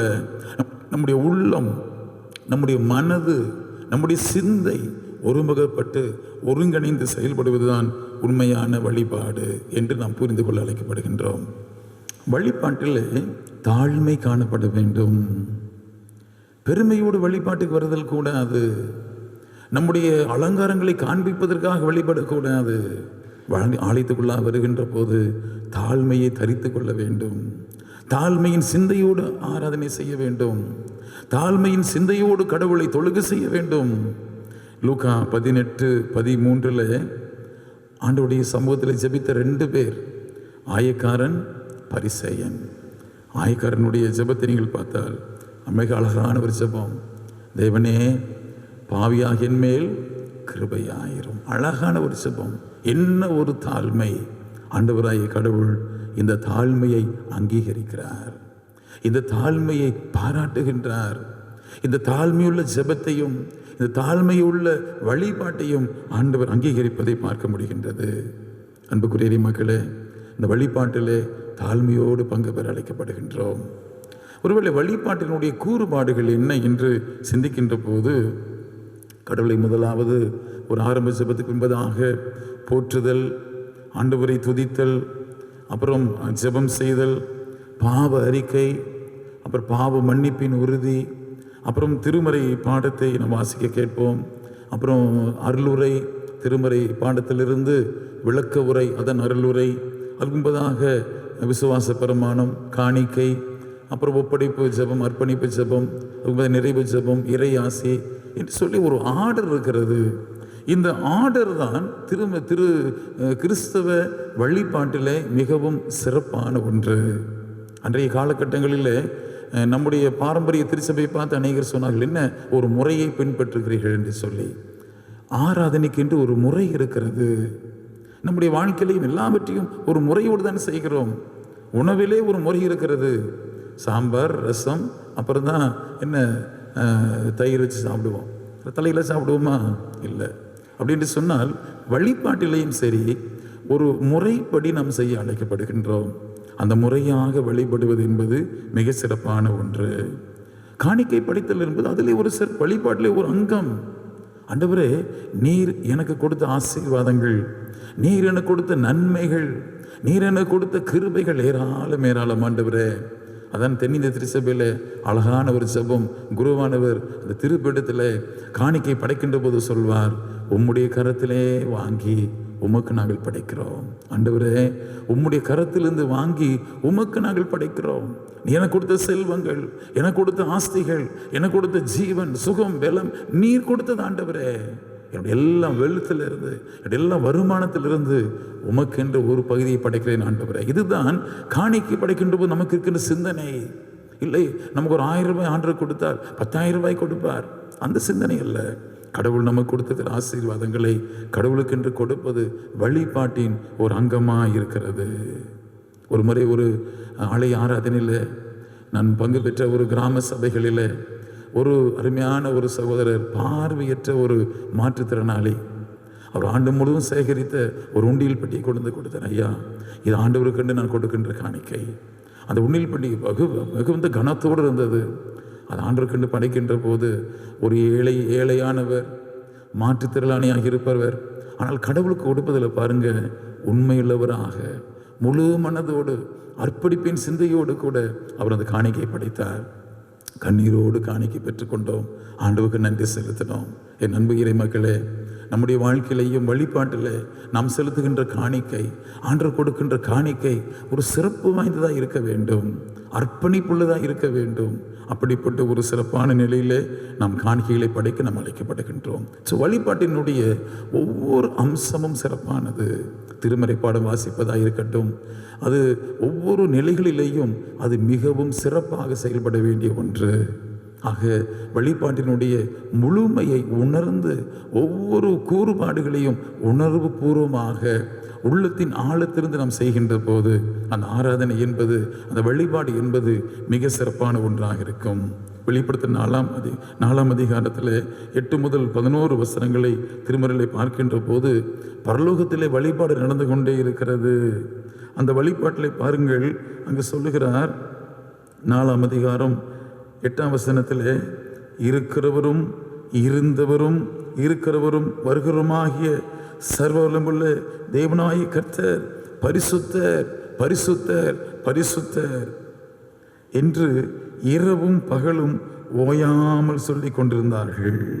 பரலோகத்தில் ஆண்டவரை ஆராதிக்கின்ற ஒரு கூட்டம், பரிசுத்தவான்கள், கேருபீன்கள், சேராபீன்கள், வானக தூதர்கள் ஆண்டவரை ஆராதித்து கொண்டிருக்கிறார்கள். மண்ணிலே வாழ்கின்ற மக்கள் விண்ணக இறைவனை தொழுகை செய்கின்ற வழிபாடு என்பது பரலோகத்திலுடைய தேவ தூதர்களோடு கூட பரிசுத்தவான்களோடு கூட இணைந்து ஆராதிக்கின்ற ஆராதனை என்பதை நீங்கள் மறந்துவிடக்கூடாது. அப்படிப்பட்ட ஒரு வழிபாட்டில் நாம் பங்கு பெறுகிறோம் என்று சொல்லி நாம் சிந்திக்க அழைக்கப்படுகின்றோம். ஆண்டவராய் இயேசு கிறிஸ்து இந்த வழிபாட்டை மிகவும் நேசிக்கிறவர். ஆகவேதான் ஆண்டவராய் இயேசு இந்த உலகத்திலே வாழ்ந்தபோது ஜெப ஆலயத்திலே சென்று வழிபாட்டிலே பங்கேற்றார், அருளுரை ஆற்றினார், காணிக்கை படைப்பதை பார்த்தார். 2 காசு போட்ட அந்த ஏழை விதவியை ஆண்டவர் அதிகமாய் பாராட்டினார். தனக்கு உள்ளதெல்லாம் கொடுத்தார் என்று சொல்லி, என் அன்புக்குரிய மக்களே, ஆண்டவர் நம்முடைய வழிபாட்டில் அவர் காண்கிறவராக இருக்கிறார். நம்முடைய வழிபாட்டிலே பிரசனராக இருக்கிறார். இந்த வழிபாட்டிலே நம்மோடு இருக்கிறார் என்ற உணர்வோடு கூட நம் ஆண்டவரை ஆராதிக்க அழைக்கப்படுகின்றோம். ஆண்டவராய் இயேசு கிறிஸ்து இந்த உலகத்திலே வாழ்ந்தபோது எளிமையாக வாழ்ந்தார், பகிர்கின்ற சிந்தையோடு வாழ்ந்தார், தாழ்மையின் சிந்தையோடு வாழ்ந்தார்.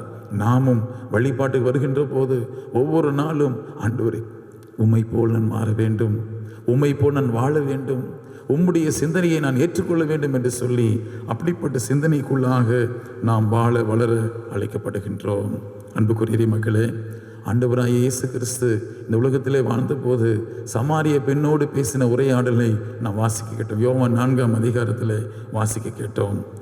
அந்த உரையாடலில் என்ன சொல்லுகிற ஆண்டவராய் இயேசு கிறிஸ்து, எருசலேம், கெர்சீம் போன்ற மலைகளிலே உங்கள் முன்னோர்கள் தொழுகை செய்து கொண்டு வந்தார்கள், ஆனால் இப்பொழுதோ எங்கும் நீங்கள் தொழுகை செய்யலாம். இந்த மலையிலே மாத்திரமல்ல, ஆண்டவரை தொழுகை செய்தல் என்பது ஆலயத்திலே மாத்திரமல்ல, எங்கும் தொழுகை செய்யலாம். அதுதான் ஆண்டவராய் இயேசு கிறிஸ்து நமக்கு கொடுத்த ஆசீர்வாதம். இன்று நாம் மரத்தடியிலே தொழுகை செய்யலாம், ஆராதனை தான். ஆலயத்துக்குள்ளாக தொழுகை செய்தாலும் ஆராதனை தான். இல்லங்களிலே தொழுகை செய்தாலும் ஆராதனை தான்.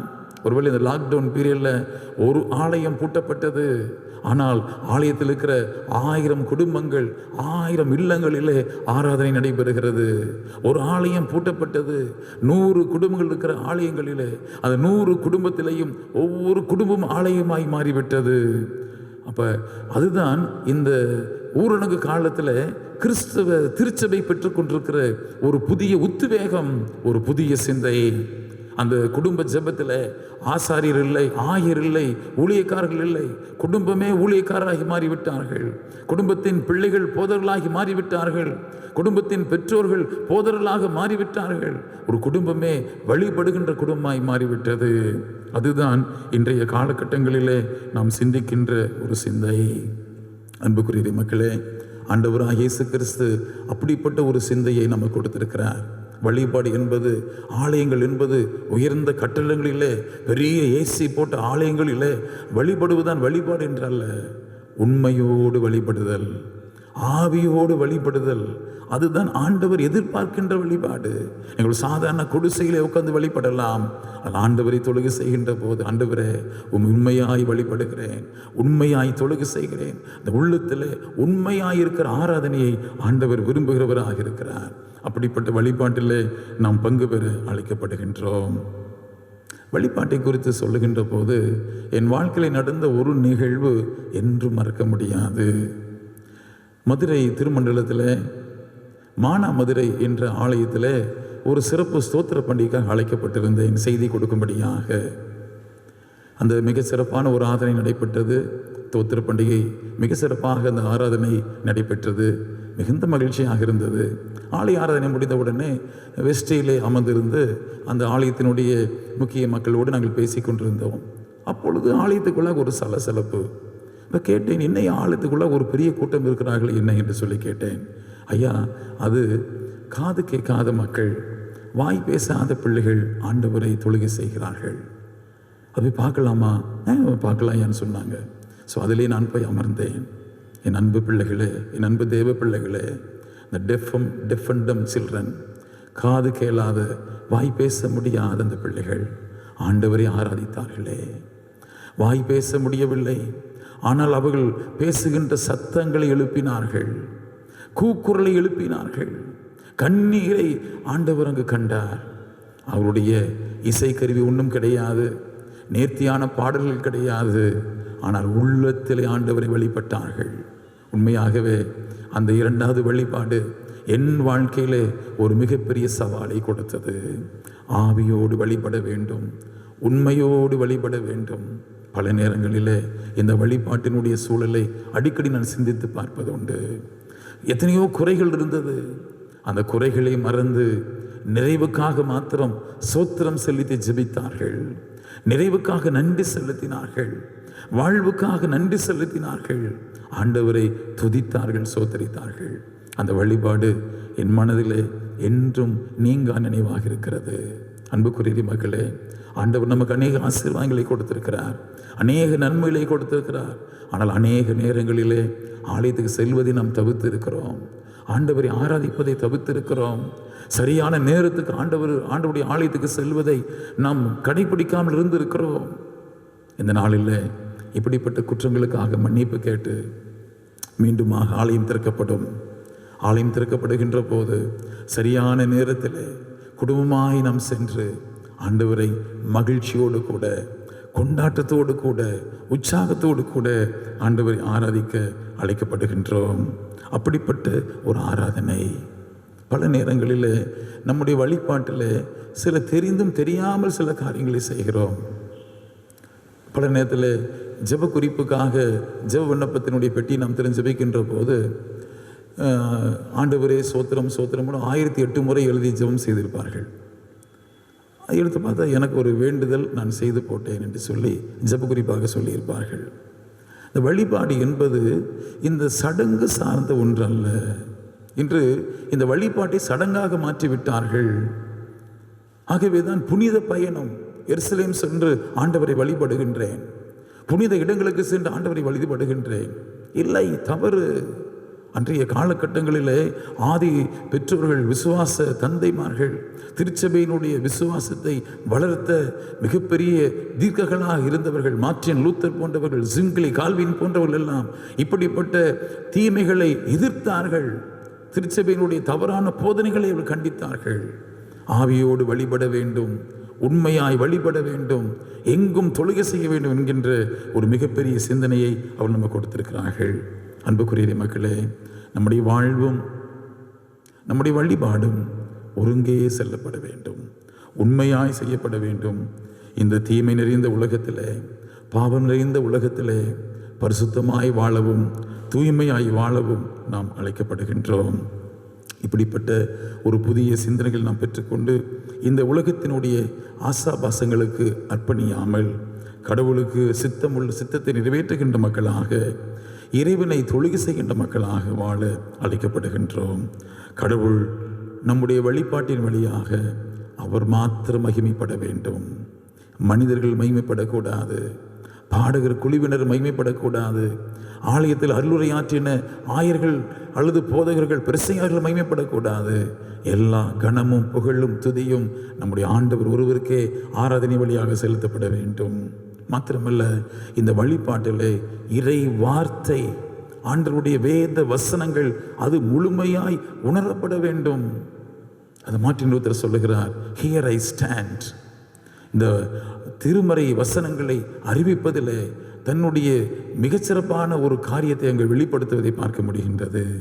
மாத்திரமல்ல, ஆண்டவர் நமக்கு கொடுக்கிற அழைப்பை அர்ப்பணிப்போடு கூட ஏற்றுக்கொண்டு ஒப்படைப்போடு கூட வாழ அழைக்கப்படுகின்றோம்.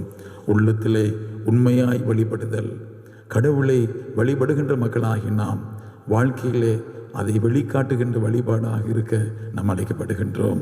அப்படிப்பட்ட வழிபாட்டிலே நம்மை அர்ப்பணிக்கின்ற போது நம்முடைய வாழ்க்கை புதிதாய் மாறப்படும், நம்முடைய மனம் புதிதாய் மாற வேண்டும். இந்த பிரபஞ்சத்துக்கு ஒத்த வேஷம் தரிக்கின்ற மக்களாய் இல்லாமல் நாம் புதிய மாற்றம் பெற்ற மக்களாக, இறைவனை தொழுகை செய்கின்ற சமூகமாக, இறைவனை ஆண்டவரை ஆராதிக்கின்ற மக்களாக, ஒரு சாட்சியுள்ள மக்களாக, கிறிஸ்துவின் சிந்தையில் இருக்கின்ற மக்களாக வாழ அழைக்கப்படுகின்றோம். அப்படிப்பட்ட அழைப்பை ஏற்றுக்கொண்டு இந்த உலகத்தில் சிறந்த வழிபாடு செய்கின்ற மக்களாக, எந்த திருச்சபையில் இருந்தாலும் சரி, எந்த கிராமங்களில் இருந்தாலும் சரி, எந்த திருச்சபையின் பாரம்பரியங்கள் இருந்தாலும் சரி, உங்கள் வாழ்க்கையை கடைபிடிக்க வேண்டிய ஒரு காரியம், ஆவியோடும் உண்மையோடும் ஆண்டவரை ஆராதிக்க வேண்டும். என் அன்பு இறை மக்களே, இந்த சிந்தையை நாம் பெற்றுக்கொண்டு இந்த உலகத்தில் கடவுளை மிக சிறப்பாக தொழுகை செய்கின்ற மக்களாக வாழ அழைக்கப்படுகின்றோம். கர்த்தர் தாமே இந்த திருவார்த்தைகளை ஆசீர்வதிப்பாராக. ஜெபம் செய்வோம். அன்பின் நல்ல ஆண்டவரே, உசியா ராஜா மரணமடைந்த காலத்தில் உயிரும் உன்னதமான சிங்காசனத்தில் நீ வீற்றிருக்கின்ற போது அண்டேசாய் அதிகதரிசி அந்த மிகச்சிறந்த காட்சியை கண்டாரே. அந்த காட்சியில் ஐயோ நான் அதமானேன், அசுத்த உள்ள மனுஷன், அசுத்தங்கள் நடுவே வாசம் செய்கிறேன். சேனைகளின் தேவனாய கர்த்தரை என் கண்கள் கண்டதே என்று சொல்லி தன்னை அறிக்கை செய்கிறாரே. ஆலயத்துக்கு வருகின்ற போது ஆண்டவரே, நாங்களும் எங்களை அறிக்கை செய்த எங்களுடைய பாவங்களை ஆண்டவரே ஒப்படைக்க, ஆண்டவரே பாவங்களிலிருந்து நாங்கள் மனம் திரும்ப ஆண்டவரை உதவி செய்யும்படியா நாங்கள் ஜெபிக்கிறோம். உம்முடைய திருவசனத்தை ஆண்டவரே கேட்கின்ற மக்களாகி நாங்கள் அங்கு ஆண்டவருடைய அர்ப்பணிப்புக்குள்ள எங்களை பார்க்கிறோம். ஆண்டவரே, யாரை நான் அனுப்புவேன், யார் நமது காரியமாய் போவான் என்கிற சத்தத்தை கேட்டபோது அந்த இசாயா சொல்லுகிறார், இதோ அடியேன் இருக்கிறேன், என்னை அனுப்பும் என்று சொன்னாரே. அப்படிப்பட்ட அர்ப்பணிப்போடு ஒப்படைப்போடு ஒவ்வொரு முறையும் வழிபாட்டில் நாங்கள் பங்கு பெற உதவி செய்யும்படியாக நாங்கள் ஜெபிக்கிறோம். ஆண்டவரே, வழிபாட்டில் பங்கு பெறுகிற நாங்கள் பரிசுத்தம் பெற்றுக்கொண்டு பாவ மன்னிப்பு நிச்சயத்தை பெற்றுக்கொண்டு உம்முடைய ஆசீர்வாதத்தை பெற்றுக்கொண்டு வாழ்கிற மக்களாக ஒவ்வொரு முறையும் எங்களை ஆசீர்வதிக்கிறீர். அந்த உண்மையை நாங்கள் புரிந்து கொண்டு அந்த உண்மைக்கு ஏற்ப நாங்கள் வாழ உதவி செய்யும்படியாக நாங்கள் ஜெபிக்கிறோம். இந்த நாளில், இந்த காலை வேளையில் ஆண்டவர் எங்களோடு நீர் பேசினீர், அதற்காக நன்றி செலுத்துகிறோம். ஆவியோடும் உண்மையோடும் தொழுகை செய்யவும் எங்கள் வாழ்வும் வழிபாடும் இந்த உலகத்திலே ஒருங்கிணைந்து செல்வதற்கு கர்த்தர் கிருபை செய்வீராக. துதி கன மகிமை உமக்கே நாங்கள் செலுத்துகிறோம். இயேசு கிறிஸ்துவின் மூலம் ஜெபம் கேளும் எங்கள் நல்ல பிதாவே, ஆமேன். அருளுரையை கேட்டு நாம் அனைவரும் எழுந்து நின்று நம்முடைய விசுவாசத்தை அப்போஸ்தலர் விசுவாச பிரமாணத்தின் மூலமாக நாம் அறிக்கை செய்வோம். நாம் அனைவரும் சேர்ந்து கடவுள் மீது வைத்துள்ள விசுவாசத்தை அப்போஸ்தலர் விசுவாச பிரமாணத்தின் மூலமாக நாம் அறிக்கை செய்வோம். சேர்ந்து சொல்லுவோம். வானத்தையும் பூமியும் படைத்த சர்வவல்லமையுள்ள பிதாவாகிய தேவனை விசுவாசிக்கிறேன். அவருடைய ஒரே குமாரனாகிய நம்முடைய நாதர் இயேசு கிறிஸ்துவை விசுவாசிக்கிறேன். அவர் பரிசுத்த ஆவியினாலே கன்னிமரியாதத்தில் உற்பவித்து பிறந்தார். பொந்திய பிலாத்துவின் காலத்தில் பாடுபட்டு சிலுவையில் அறையுண்டு மரித்து அடக்கம் பண்ணப்பட்டு பாதாளத்தில் இறங்கினார். 3ஆம் நாள் மருத்துவ இடத்திலிருந்து எழுந்தருளினார். பரமத்திற்கு ஏறி சர்வவல்லமையுள்ள பிதாவாகிய தேவனுடைய வலது வாரசிலே வீற்றிருக்கிறார். அவ்விடத்திலிருந்து உயிருள்ளோரையும் மருத்துவரும் நியாயத்திற்கு வருவார். பரிசுத்த ஆவியை விசுவாசிக்கிறேன். பொதுவாக இருக்கிற பரிசுத்தபையும் பரிசுத்த ஐக்கியமும் பாவ மன்னிப்பும் சரீர வைத்தெழுதலும் நித்திய ஜீவனும் என்று விசுவாசிக்கிறேன். ஆமேன். திருச்சபை மக்களுக்கு அறிவிக்க வேண்டிய அறிவிப்புகள். இன்று ஆராதனையை இணையதளம் வழியாக பார்த்து வருகின்ற திருச்சபை மக்களுக்கு ஸ்தோத்திரங்களையும் நன்றியையும் தெரிவித்துக் கொள்கின்றேன். இன்று ஆலய வழிபாட்டில் பங்கு பெற்ற ஆயர் அனைவருக்கும் சேகர திருச்சபை மக்கள் சார்பாக மனமார்ந்த நன்றியையும் வாழ்த்துக்களையும் தெரிவித்துக் கொள்கின்றோம். இவ்வாராதனையை இணையதளம் வழியாக ஒளிபரப்பு செய்ய உதவிய வாலிப சகோதரர் ஜெரிஷ் கீர்த்தன், ஜினோஸ் அவர்களுக்கும் நன்றியை தெரிவித்துக் கொள்கின்றோம். சந்தா மற்றும் ஏலபாக்கி உள்ளவர்கள் அதனை 30/6/2020 பொருளரிடம் செலுத்தி ரசீதை பெற்றுக்கொள்ளவும். இந்த நிதியாண்டுக்கான உறுப்பினர் படிவங்களை பெற்று அதனை பூர்த்தி செய்து ஆயரிடம் கொடுத்து ஒப்புகைச் சீட்டை பெற்றுக்கொள்ள அன்புடன் கேட்டுக்கொள்ளப்படுகிறீர்கள். டிக்ளரேஷன் ஃபார்மை ஜூலை 15 தேதிக்குள் ஆயரிடம் கொடுத்து ஒப்புகைச் சீட்டை பெற்றுக்கொள்ள மீண்டும் ஒரு முறை கேட்டுக்கொள்ளப்படுகிறீர்கள். கொரோனா வைரஸ் பாதித்துள்ள இந்த காலகட்டத்தில் அரசு சொல்லும் அறிவுரைகளை கேட்டு அதனை பின்பற்ற அன்புடன் கேட்டுக்கொள்ளப்படுகிறீர்கள். தன்னலம் கருதாமல் மருத்துவ பணி செய்து வருகின்ற மருத்துவர்கள், செவிலியர்கள், தூய்மை பணியாளர்கள் மற்றும் காவல்துறையினருக்காகவும் சமூக ஆர்வலருக்காகவும் தங்கள் தனி ஜெபங்களில் ஜெபிக்க கேட்டுக்கொள்ளப்படுகிறீர்கள். இத்தடை உத்தரவு காலத்தில் ஏழை மக்களின் உணவு தேவை சந்திக்கப்பட நன்கொடை கொடுத்தவர்களின் பெயர்களை வாசிக்கின்றேன். இந்த வாரம் ஏழை மக்களின் உணவு தேவை சந்திக்கப்பட பல்வேறு மக்கள் தாராளமாக நன்கொடை கொடுத்துள்ளீர்கள். அவர்களின் பெயர்களை இப்பொழுது வாசிக்கின்றேன்.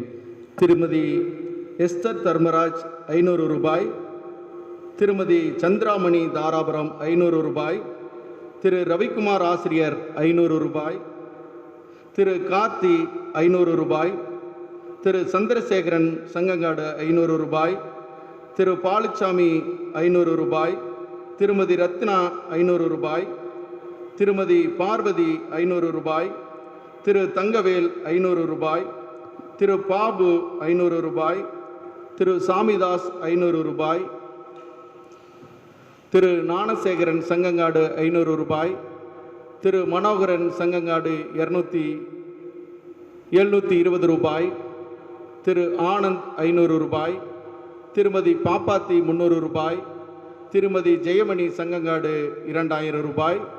பல்வேறு மக்கள் தாராளமாக நன்கொடை கொடுத்துள்ளீர்கள். சங்கங்காடு திருச்சபை மக்கள் மனமுவந்து கொடுத்த நன்கொடைக்காக ஆயர் சார்பாகவும் திருச்சபை மக்கள் சார்பாகவும் மனமார்ந்த நன்றியை தெரிவித்துக் கொள்கின்றேன். ஆலயங்கள் விரைவாக திறக்கப்பட்டு ஆராதனை நடைபெற ஜெபிக்கும்படி கேட்டுக்கொள்ளப்படுகிறீர்கள். நன்றி. திருமண அறிக்கை. தென்னிந்திய திருச்சபை நமது வெள்ளக்கோயில் சேகரம் சேனாபதிபாளையம் திருச்சபையை சேர்ந்த திரு ஜே ஸ்டீபன்ராஜ், திருமதி ஏ தனலட்சுமி ஆகியோரின் மகள் செல்வி எஸ் ஜெனிஃபரும், நமது திருமண்டலம் மடத்துக்குளம் சேகரம் சோழமாதேவி திருச்சபையை சேர்ந்த திரு டி சவுந்தரராஜன், திருமதி எஸ் மல்லிகா ஆகியோரின் மகன் செல்வன் எஸ் தேவராஜும் திருமணம் செய்து கொள்ளப் போகிறார்கள் என திருச்சபை மக்களுக்கு அறிவிக்கிறேன். இவர்கள் இத்தூய நிலையில் இணைக்கப்படக்கூடாதபடி நியாயமான காரணமோ தடையோ உண்டென்று நீங்கள் அறிந்திருந்தால் அதை திருச்சபை குருவானவருக்கு எழுத்து மூலம் தெரிவிக்க கேட்டுக்கொள்கிறேன். இது உங்களுக்கு வாசிக்கப்படுகின்ற 2ஆம் மற்றும் 3ஆம் அறிக்கை. ஜெபம் செய்வோம். அன்பின் நல்ல ஆண்டவரே, இணைக்கப்படுகிற மணமக்களுக்காக நன்றி சொல்லுகிறோம். இல்லற வாழ்வை ஆசீர்வதியும். இல்லத்தின் தலைவராக இருந்து உடைய பிள்ளைகளை ஆசீர்வதிப்பீராக. நடைபெறுகின்ற திருமண வழிபாட்டிலே உடைய தெய்வீக பிரசன்னம் நிறைவாயிருக்கும்படியாக ஜெபிக்கிறோம். இரு குடும்பத்தின் பெற்றோருடைய முயற்சிகளை ஜெபங்களை ஆண்டவர் ஆசீர்வதித்திருக்கிறீர். தொடர்ந்து உடைய பிள்ளையுடைய இல்லற வாழ்வை ஆசீர்வதிக்கும்படியாய் மீட்பர் இயேசு கிறிஸ்துவின் வழியாய் கொண்டாடுகிறோம். நல்ல பிதாவே, ஆமென்.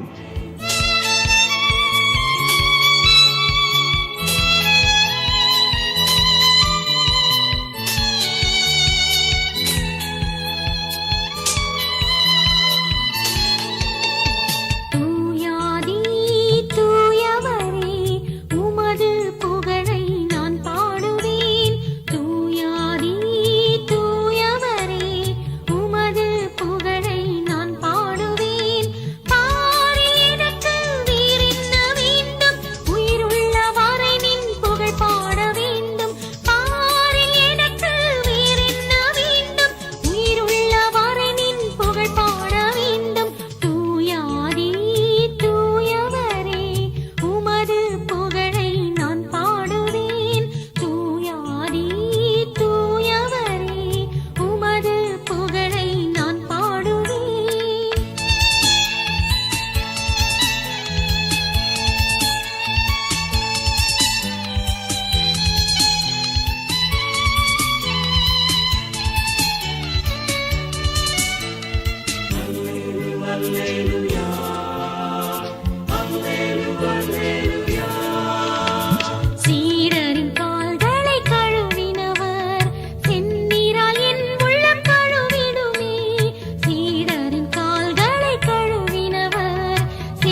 கர்த்தர் உங்களோடு இருப்பாராக, அவர் உண்மையோடு இருப்பாராக. கர்த்தாவே எங்களுக்கு இறங்கும், கிறிஸ்துவே எங்களுக்கு இறங்கும். கர்த்தாவே எங்களுக்கு இறங்கும். நாம் அனைவரும் சேர்ந்து சொல்லுவோம். பரமண்டல இருக்கிற எங்கள் பிதாவே, நம்முடைய நாமம் பரிசுப்படுவதாக, நம்முடைய ராஜ்யம் வருவதாக, நம்முடைய சித்தம் பரமண்டலத்திலே செய்யப்படுகிறது போல பூமியிலும் செய்யப்படுவதாக.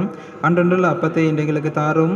எங்களுக்கு விரோதமாய் குற்றம் செய்கிறவர்கள் நாங்கள் மன்னிக்கிறது போல எங்கள் குற்றங்களை எங்களுக்கு மன்னியும். எங்களை சோதனைக்கு பேசிக்க பண்ணாமல் தீமையென்று எங்களை ரசித்துக் கொள்ளும். ராஜ்யம் வல்லமையும் மகிமையும் என்றெடுக்கும் விளைவுகளே. ஆமீன். தொடர்ந்து ஜெபம் செய்வோம். எங்களை அதிகமாக நேசித்து வழி நடத்துகிற எங்கள் அன்பின் ஆண்டவரே, நீர்க்கிருபை பாராட்டின இந்த ஓய்வு நாளுக்காக நன்றி செலுத்துகிறோம். ஆண்டவரே, திருச்சபை மக்களாக, ஆண்டவரே, குடும்பத்தின் மக்களாக, ஆண்டவரே, நாங்கள் ஒன்று கூடி நம்மை ஆராதிப்பதற்கு ஒரு வாய்ப்பை கொடுத்திருக்கிறேன், நன்றி செலுத்துகிறோம். விசேஷமாக ஆண்டவரே, நாங்கள் கேட்ட சத்தியத்தின்படி ஆண்டவரே வழிபாடும் எங்களுடைய வாழ்வும் உங்களை மகிழ்ச்சியாக இருப்பதற்காக நாங்கள் நன்றி செலுத்துகிறோம். இன்னும் அதிகமாக ஆண்டவரே, எங்களுடைய வழிபாட்டிலே நாங்கள் எப்படி உண்மையாய் உண்மை தொழுது கொள்கிறோமோ அதே போல எங்களுடைய வாழ்விலும் நாங்கள் உண்மையாய் உமக்கென்று உழைக்க நீர் அருள் செய்தலுங்க. எங்கள் வாழ்வின் வழியாக ஆண்டவரே உம்மை ஆராதிப்பதற்கு நீர் அருள் செய்தலுங்க. விசேஷமாக ஆண்டவரே, இந்த நாட்களும் கூட இந்த நோய்களின் மத்தியிலேயும் எங்களுடைய திருச்சபை மக்கள், விசேஷமாக ஒவ்வொரு கிராமத்தில் உள்ள திருச்சபை மக்களையும் நீர் சுகபத்திரமாய் பாதுகாத்து வருகிறீர், பராமரித்து வருகிறீர். அதற்காக நன்றி செலுத்துகிறோம். ஆண்டவரே, எங்களுடைய திருச்சபையில் உள்ள ஒவ்வொரு குடும்பத்தின் மக்களையும் நீர் பிறப்பிராய்த்திட்டு ஆசீர்வதிங்க. ஆண்டவரே, அவர்களை இந்த நோயிலிருந்து நீர் பாதுகாத்து கொள்ள வேண்டுமாய் வேண்டிக் கொள்கிறோம். இனி வருகின்ற காலங்களிலேயும் ஆண்டவரை சுகபத்திரமாய் இருப்பதற்கு ஆண்டவர் தாமே அருள் செய்த வேண்டுமாய் வேண்டிக் கொள்கிறோம். ஆண்டவரே, இந்த நாட்களிலும் கூட எங்களுக்கென்று உழைக்கின்ற ஆண்டவரே மருத்துவர்களுக்காக, தூய்மை பணியாளர்களுக்காக, செவிலியர்களுக்காக, ஆண்டவரே எங்களை பாதுகாக்கின்ற காவல்துறைக்காக நாங்கள் நன்றி செலுத்துகிறோம். ஆண்டவரே, முன் வரிசையிலே நின்று அவர்கள் போராடுகிறதே நீர் அறிவீர். ஆண்டவரே, அதற்கேற்ற பலனை நீர் தர வேண்டுமாய் வேண்டிக் கொள்கிறோம். விசேஷமாக ஆண்டவரே, இந்த காலகட்டத்திலும் ஆண்டவரே எங்களுடைய நாட்டிற்கும் அண்டை நாடுகளுக்கும் உள்ள சண்டை சச்சரவுகளை நீர் அறிவீர். ஆண்டவரே, அந்த சண்டைகள் எல்லாம் சுமூகமாக தீர்வடையவும், ஆண்டவரே, மக்கள் சமாதானத்தோடு எந்த விதமான பயங்கள் இன்றி எங்களுடைய நாடு செழித்திருக்கிறது என்கிற உணர்வோடு, எங்களுடைய நாட்டின் தலைவராய் எங்கள் ஆண்டவர் இருக்கிறார் என்கிற நம்பிக்கையோடு மக்கள் வாழ நீர் அருள் செய்தனுங்க.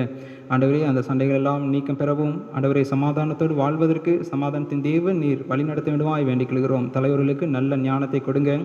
ஆண்டவரே, இந்த நாளிலும் கூட எங்களுடைய திருச்சபை மக்களை நீர் பிற்படுத்திட்டு ஆசீர்வதித்திருக்கிறீர். வழிபாட்டிலே கலந்து கொண்ட ஒவ்வொரு மக்களையும் நீர் ஆசீர்வதிங்க.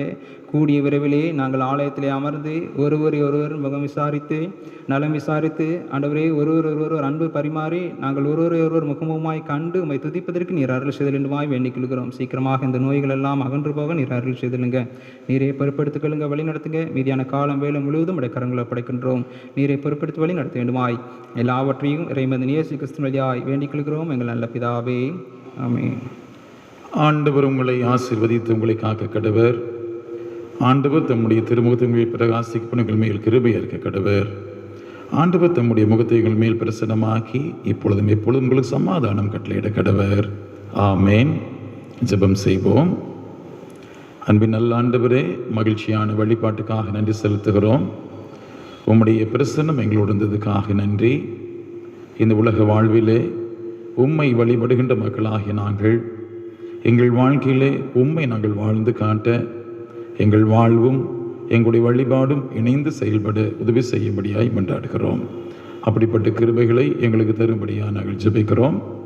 இந்த நாளிலுமாய் இந்த வழிபாட்டிலே பற்பல இடங்களில் இருக்கிற நாங்கள் இணைந்து உம்மை தொழுகை செய்ய, உம்மை ஆராதிக்க, உம்முடைய திருப்பெயரை போற்றி புகழ தேவரை கொடுத்த கிருபைக்காக நன்றி செலுத்துகிறோம்.